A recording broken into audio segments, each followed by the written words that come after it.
actually someone camped there who looked like he would be there for at least a couple of days. Very comfortable setup. So I wasn't expecting that at all. But there is a trailhead not too far from there. So I mean, it's not. Okay, It's the cool. wilderness, but it's still accessible. Sure. Makes sense.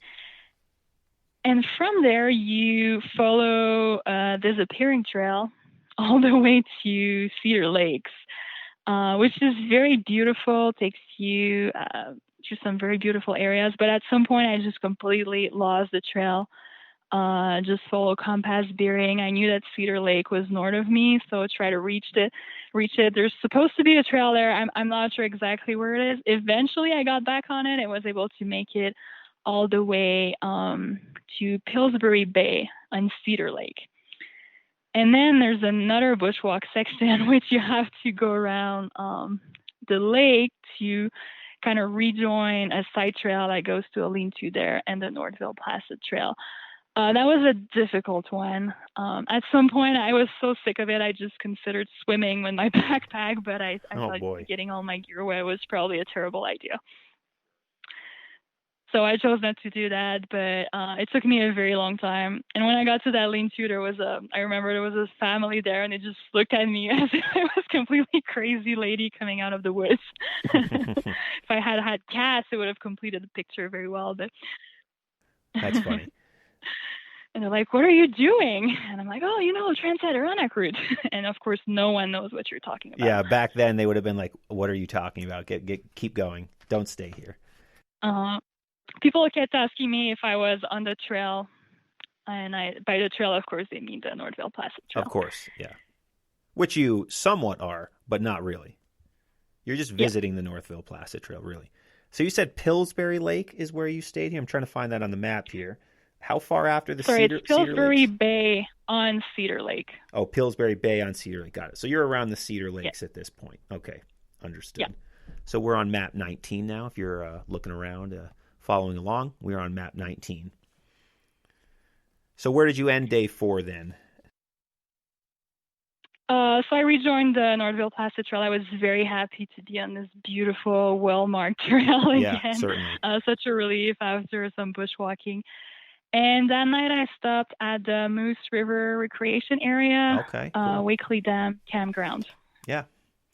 So before we Yeah. get to that, which is a great campground, before we get to that, what was it like in your mind as you were going through those sections where you knew that you had lost the trail, or the trail wasn't super obvious, you couldn't easily get back onto it, and then you trusted your tools, you just kept hiking, you knew you had to go here, and then you eventually found the trail. So what, obviously you in your mind, you were thinking you didn't want to do this anymore at this point, and then you were like, no, thinking about swimming across the lake to just definitely nail the trail.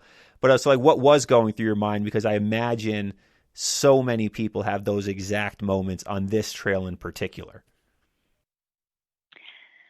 I think I was feeling like I had a lot of lack of skill at this point, that I was not able to find it. Maybe I had done something wrong, but I knew I was in the right spot. Like everything, if you follow what they say in the guidebook, you will end up there. So I think it's a trail that really ends in a bay, and then that's it. Like if you don't have a boat, you're kind of stuck there.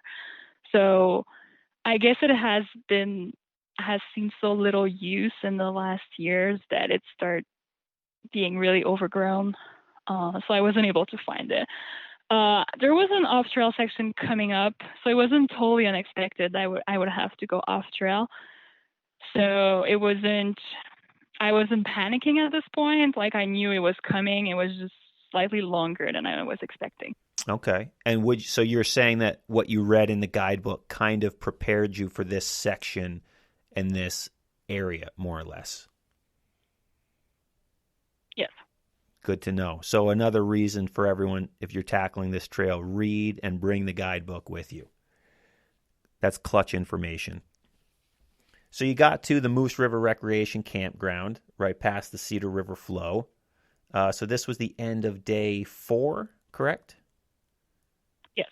All and right. that was 19 miles for day 4. 19 miles for day 4. All right, you are cruising. So now, real quick, side question: what do you bring on your feet? What's your footwear of choice when you're backpacking? Usually trail runners. It's been my go-to in the last year. I think at that point I had some La Sportiva shoes. And how did your feet feel around this point?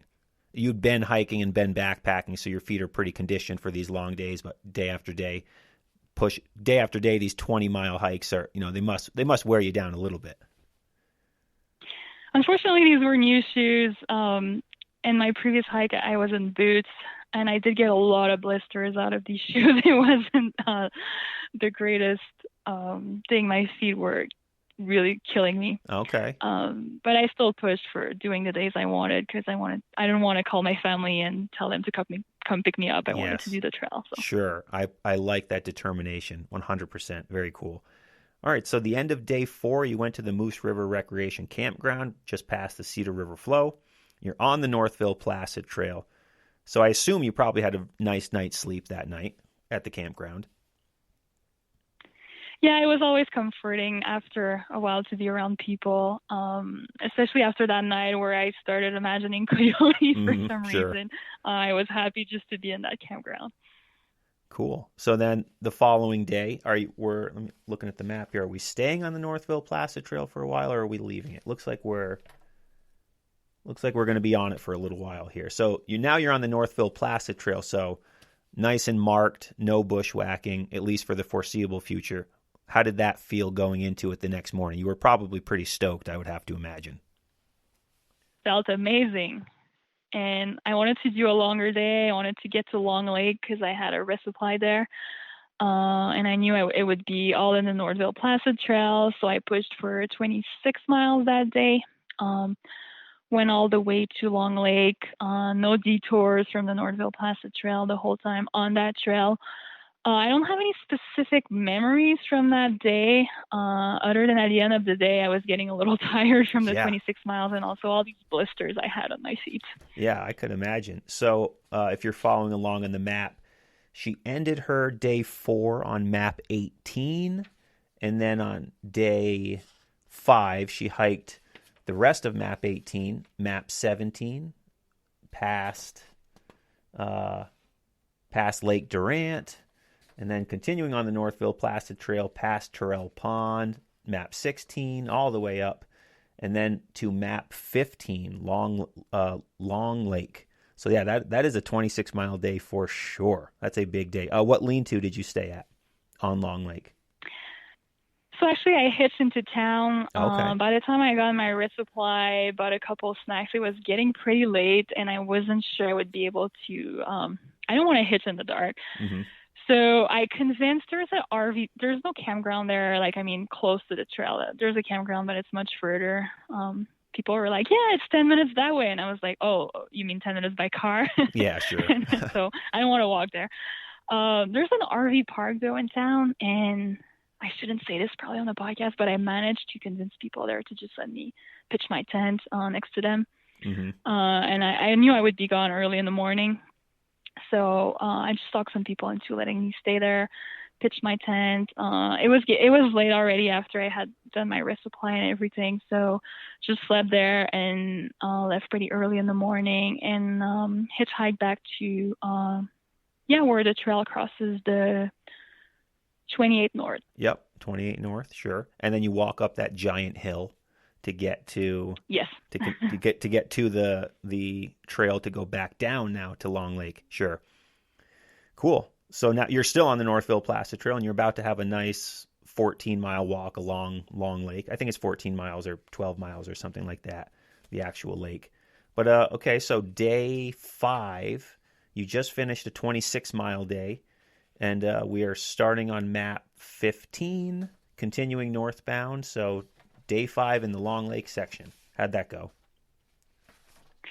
So now we're at day 6, though. Oh, we're on day 6. Day 5, now. I reached Long Lake. That's right. Day 6, I left Long Lake. It's another full day on the Northville Placid Trail. So it makes things easy when you're hiking the Trans Adirondack Route to be on the Northville Placid Trail. The hike around Long Lake's very nice. Lots of lean-tos. Didn't see too many people. And then I really enjoyed a section around Cold River. I'm also a paddler, so it was fun to see that river. Of course, it was pretty low because it was late August, but still fun to see the features of the river. This was 5 years ago. There was a lot of blowdowns in that section, but I think it has been cleared since the section along Cold River. I took the time to stop and actually swim in the river, wash myself a little bit because I hadn't been able to do that in Long Lake because I got there very late. And I finished the day at Duck Hole number 2, which is very close to where the Trans Adirondack Route leaves the Northville Placid Trail and doesn't go back to it. Sure. So that would have been, I mean, that's another more than 20-mile day to go from Long Lake, especially where you went from on Long Lake all the way to Duck Hole. That's 23 miles. Yeah, 23 miles. That is a day. I'm trying to find which map number we're at here, where Duck Hole is on the map. All right, so Duck Hole is on map number 13, right at the top of map 13. So that is where you finished that day, and now you're about to leave the Northville Placid Trail. You're in the High Peaks Wilderness now, and now you're going to start climbing some mountains. So this is where it will get different as well. So you slept exactly. You slept at Duck Hole, which is a cool spot. And how'd that go? It is. I had a nice fire there. It was the only fire I had on the trail. I enjoyed that very much. Was able to. I think my socks were a little damp by then, even though it hadn't been raining. I still went through some mud, so was able to dry off my gear. Perfect. Nothing like being dry when you're out there for days on end. So then, where do we go from here? From Duck Hole. So from here, you actually start. You walk to Duck Hole. Actually, you follow the Northville Passage Trail for another half mile past Duck Hole, and then you start going south towards Henderson Lake. Towards Henderson Lake, yes. I remember passing that sign. You cross into the Eastern High Peaks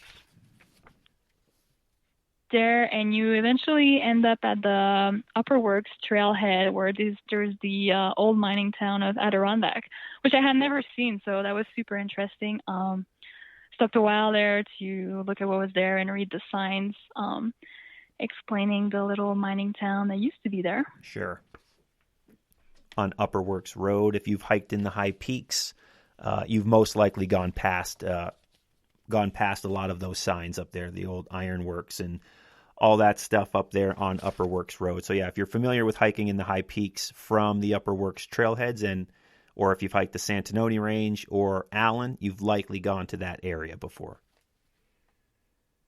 Cool. So you're going into the High Peaks Wilderness now. So where are we now? I think we're on map 11, I want to say. So how far did you get that day after you left Duck Hole and you passed Henderson Lake and continued trucking north? I did 21 miles total. I saw my first bear and only bear of the trail shortly after crossing the little Adirondack settlement. It was just hanging out on the side of the Upper Works Road there, and okay. Not much of a story to tell. I just walked past it, and he just stayed there looking for food. Sure. So from there, you re-enter the wilderness close to the Mount Adams Trail and hike towards Lake Sally. You keep going south a little, and eventually you go east and then north towards the whole Flowerlands area. Mm-hmm. When I got there, I had never entered that area from the south, always from the north. So I actually missed the trail junction to go west at Flowerlands, and I kept going on the east side of kind of that little lake meadow. Mm-hmm.